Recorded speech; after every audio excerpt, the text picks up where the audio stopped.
You need another mule skinner down on your new mud run.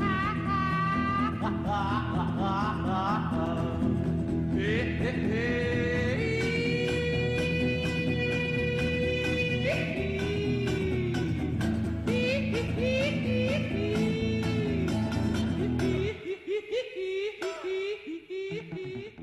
We are going to start our journey with the museums we visited.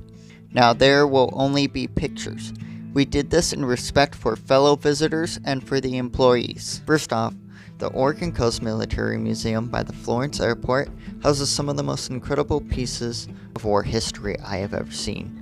Walking through, it not only shows us just about everywhere America has seen, it shows the different types of aircrafts and ships that just about every region of the world has built and used in the wars. This also is where we got our exploding whale shirts. Some of the highlighted artifacts that I even chose myself were like the Nazi memorabilia displayed in this display case here, and even this old-timey fridge and the Thompson gun. They are just a few examples of what this museum holds. If you decide to come down on the Florence, I would definitely recommend checking out this museum. There is so much to see and so much to do, and so much to miss. Now on to the Siuslaw Pioneer Museum in downtown Florence. Now with the Siuslaw Pioneer Museum is more about the general history of Florence and its beginnings, along with other really unique historical artifacts, old sawmill equipment, old boat motors, old-timey house items like pianos and some of the first phonographs, old school phones, and even an old switchboard for the old school phones, along with a whole sort of cameras and typewriters.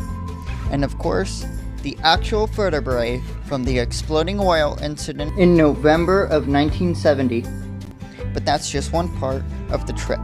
There's also a lot of good local restaurants here. Everything from good old-fashioned seafood, like a bowl of clam chowder, to a shrimp melt by the water.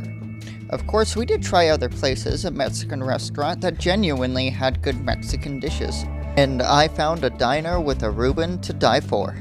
Colin decided to, on the other hand, have a drink at each one of the places we went to.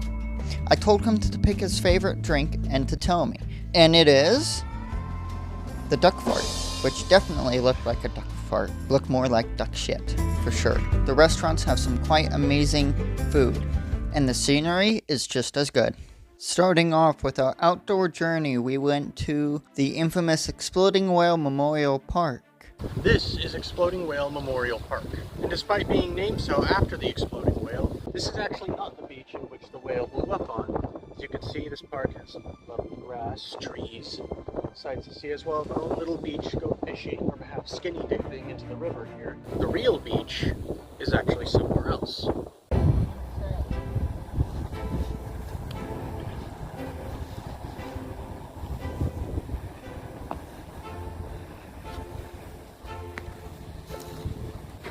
Ryan's first time seeing the ocean.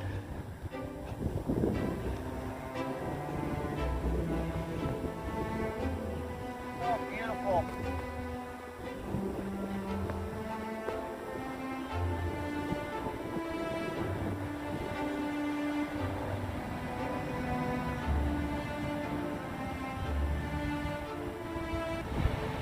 Better run in there, little boy. Oh, he's recording. Go in the water. Go in the water. Go in the water.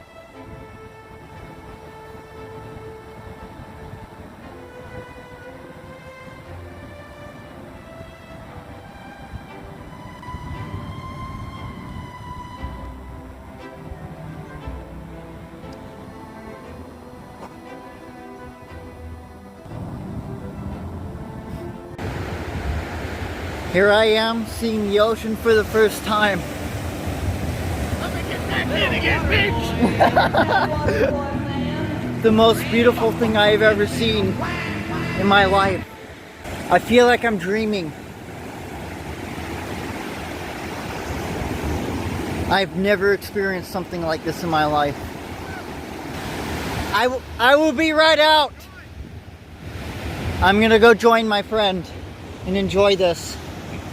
Florence, Oregon is quite a little town, nice little resort town, nice little vacation town. As you can see here, things like the sand dunes, for example, you can go and visit them. Ride around on a buggy, either fast or you can take a scenic route, which will take much longer.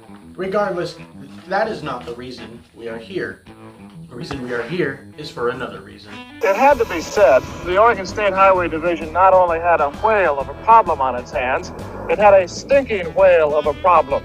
What to do with one 45-foot, 8-ton whale dead on arrival on the beach near Florence. This was the beach in which that fantastical event took place. In 1970, a 45-foot sperm whale washed up on shore onto this beach here, the South Jetty Beach of Florence, Oregon.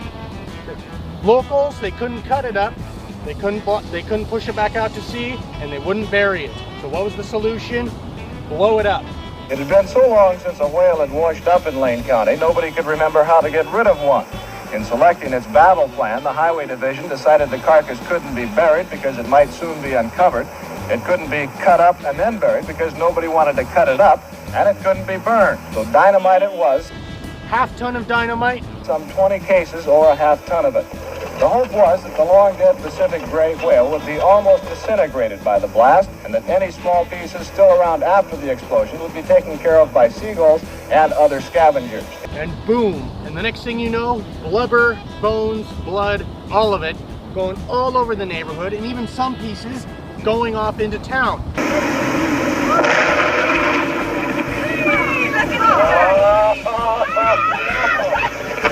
Now this was a very interesting event, to say the least. The locals here memorialize it. There's an entire park to it, and this entire beach is literally called Whale Memorial South Jetty Beach. However, this was not the only time a whale's washed up on shore here.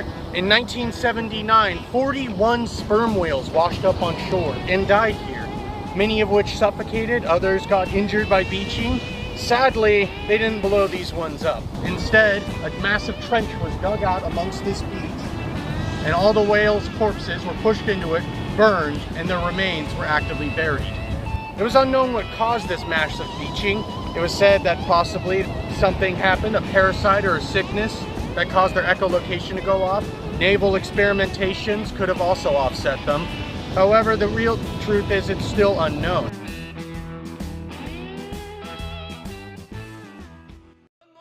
This motherfucker holding the camera right here, Ryan, Mr. Ryan, Mr. Untouchables, man. We stopped at a grocery store. There's a nice little highway that leads up, and our hotel is right on the end of it. And as we get back on the road, he looks up where the hotel is, even though it's down the street. You fucking zoomer. Exploding whale! Fuck you, you quantum transgender. Not the beach into which the whale laid up on.